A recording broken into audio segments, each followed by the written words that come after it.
your mom to, your papa, and then, people who actually also, because was your papa who had an impact on you as well? Yeah, in short term. Yeah, yeah. And then I know and talk about that, and even talk about your mom, because you said your mom was someone you never aspired to be like. No. And someone that, do you even love your mom? Let me ask you that. I don't love anybody except my father. Yeah, I mean, I respect all those people because they people, but like that like confusion thing where you like, I got to run to it, and like I'd have to help him. I respect values and the values that were installed. So, no. Well, they always talk about the phrase "it takes a village to raise someone," and it sounds like you actually had a village for the most part. Not to raise you, man. When you say raise, the raising part is not just being there. It's the care, it's the consistency. It's the minute you get on a team. A good team and a good coach takes you a long way.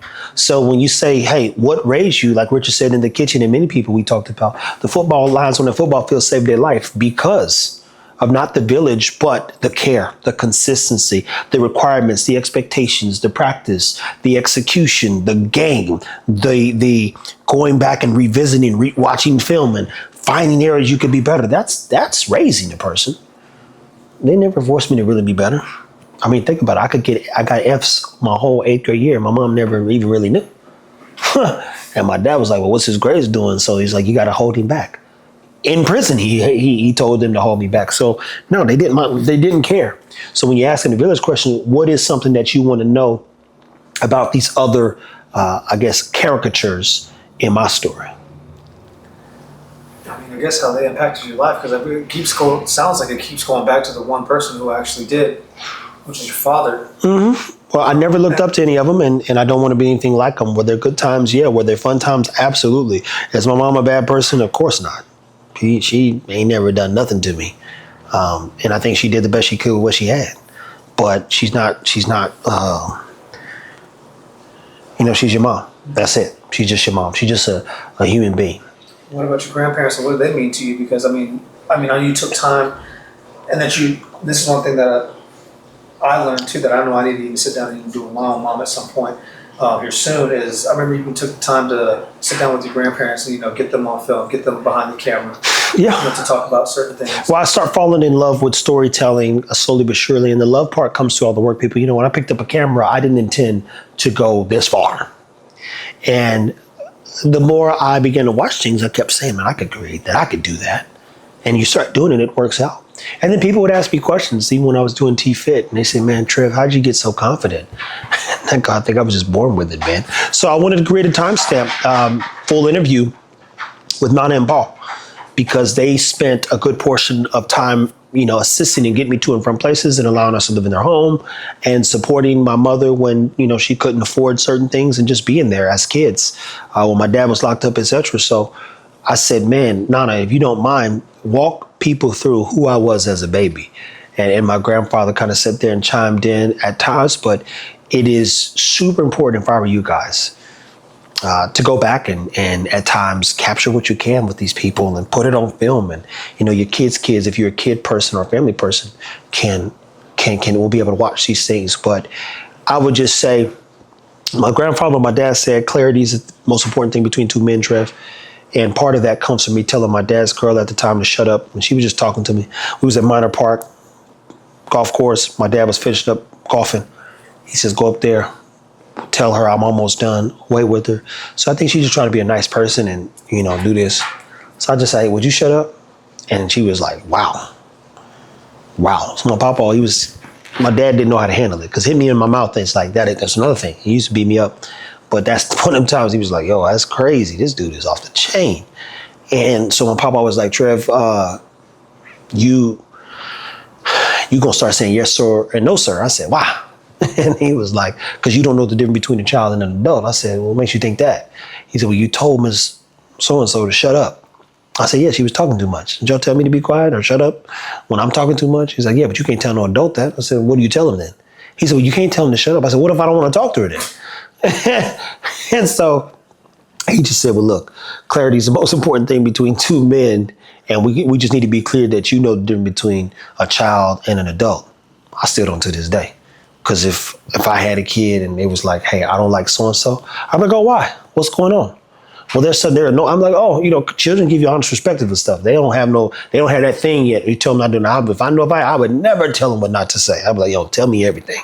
Because I probably feel the same way. So that's one of the lessons. And then my other grandfather, my mom's side, he was a fun dude. We just had a blast, told stories and hung out, but I didn't really ask him nothing empowering or impactful. He was just a cool dude to be around. He was like a class clown type old joker. So me and Grandpa, we would just kick it and clown half the day. So that was always fun. And then my Nana, she's pretty serious and straightforward. So I don't remember a lot from her, but she's consistent in her love for God. And even more importantly, just being a good person. And she called me every day on my birthday. Every birthday she's called and sung happy birthday. So that's one thing I do miss is, not because I like my birthdays, but I miss her staying consistent, even at times when I was hurtful, hateful, angered, non-existent, not around anybody. She always called and sung happy birthday. So appreciate that from her. But objectively, my Aunt Roz, wasn't a big fan of her as I became an adult, but she was the funnest of all times. And let me be very clear, she's the reason why we ever got to go on real vacations. So I don't know how she did it, but we got to go to Six Flags and hit a few places. And she would help me out best she could when I do the track thing because her daughter ran track. So she was another one when I got older, didn't really get along with anybody for that matter, because you get perspective as you become an adult. And the biggest perspective was I don't want to be anything like these people. But as a kid, Aunt Roz doing surveys, knocking on people's doors, and that stuff was entertaining. Like she'd get into folks' house. And there was this woman's house we went in one time. I'm never going to forget. She had cats everywhere. It smelled like the strongest pea smell. I can smell it right now. And so it was some fun stuff with her. And Uncle Butch was cool, which was her ex-husband. He had been gone after a little bit. So all I can say is everyone played a part. Nothing really stuck. Papa's words of wisdom and my father's words of wisdom at times, and then the consistency in seeing their work. Those are the things that give me poise to this day and perspective. Imagine never learning the power of reading and empowering yourself with information and then going out and speaking up and being the best example of your family at times. So when it is a church play or singing in the choir, leading the choir, or being a tenor and helping Sister Fuquay and all these people, you go, oh, Trevor can, it's like, and it's funny because now I'm saying it out loud, you go, here we are today and they still saying Trevor can, but it was always Trevor can help. And I have a younger brother and a younger sister, and a half sister too that's 4 months younger than me. But anytime something's going on, they're like, oh, Trevor can help. Hey, your grandmother's stuck in the driveway. I'm like, what are you asking? You ask if I can come shovel the driveway? Okay, well, just ask that. Here's what else is get to it. So the family really has no impact on me today outside of, I don't talk to them. Most of them are dead, and I'm not empowered by them, and I don't want anything to do with them. None of them. Did you ever have a favorite memory as a child, just growing up in general, with any of them? No. Or what about even your father, for that matter? No. Not even the times you guys play video games? Mm-mm. I mean, that was something to do, but then, takes it back or puts it back up. We don't know what happened to it. Where'd that PlayStation go?